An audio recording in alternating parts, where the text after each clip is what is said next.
প্রত্যেকটা মানুষের জীবনে একটা গল্প থাকা দরকার, যে গল্পে তার বাবা মা তাকে নিয়ে গর্ববোধ করবেন, যে গল্প তিনি একদিন তার সন্তানকে শোনাবেন, যে গল্পের কারণে তার গ্রাম, সমাজ এবং সম্ভব হলে দেশ তাকে নিয়ে গর্ব করবে। তবে শুধু কেউ নিজে একা বড় হলে সেই গল্প কোনোদিন কোথাও লেখা হবে না। নিজে বড় হওয়ার পাশাপাশি এগিয়ে নিয়ে যেতে হবে আশপাশের মানুষকেও। সেই রকম একজন মানুষ, হ্যাঁ, বলছি ইকবাল বাহারের কথা, যার চলা শুরু হয়েছিল একজন আইটি উদ্যোক্তা হিসেবে। ১৯ বছর ধরে উদ্যোক্তা হিসেবে কাজ করে আজ তিনি দেশের একজন সফল উদ্যোক্তা ও সমাজকর্মী। শুধু তাই নয়, দেশের লাখো তরুণদের তিনি দেখাচ্ছেন উদ্যোক্তা হওয়ার স্বপ্ন, শেখাচ্ছেন সেই স্বপ্ন বাস্তবায়নের প্রতিটি ধাপ। শুধু নিজের সফল উদ্যোক্তা হয়ে থেমে যেতে রাজি নন এই সফল মানুষটি। আসসালামু আলাইকুম, আমি ইকবাল বাহার বলছি।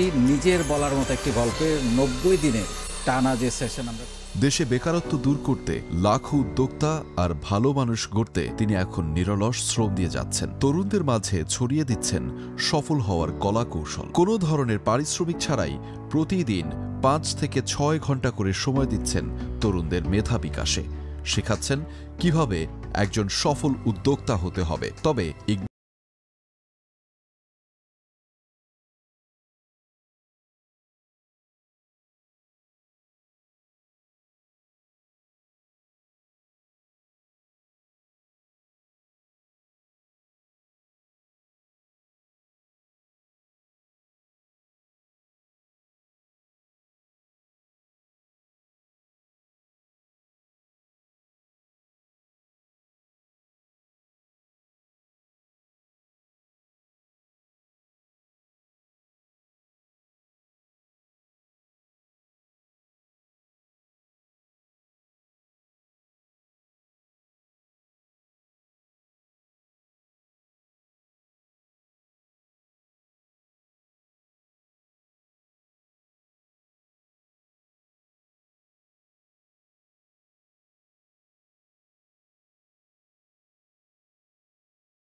বিরানব্বইটি উপজেলায় সাংগঠনিক কাঠামো নিয়ে তরুণদের দক্ষতা বৃদ্ধি ও উদ্যোক্তা তৈরিতে কাজ করছে এই প্ল্যাটফর্ম।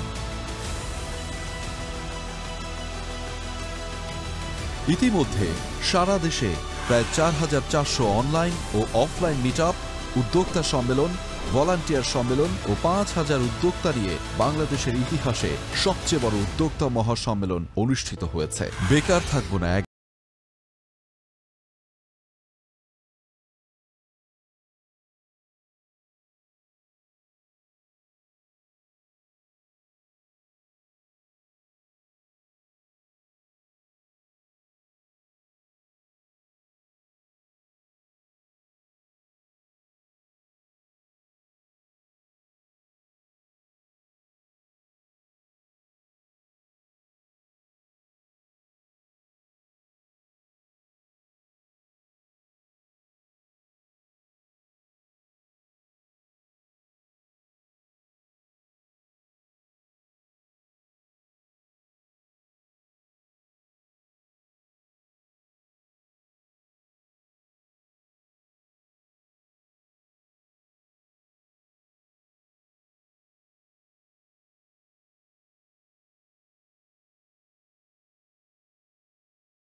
থাকবে মানবিক কাজও, যেমন অসহায় গৃহহীনকে ঘর বানিয়ে দেয়া, গরিব তরুণদের আর্থিক মূলধন দিয়ে সহায়তা করা, 14,000 বন্যা কবলিত পরিবারের পাশে দাঁড়ানো, করোনাকালে 8,000 অসহায় মানুষের পাশে থাকা, 32,000 ব্যাগ রক্ত প্রদান, সারা দেশে 36,000 বৃক্ষ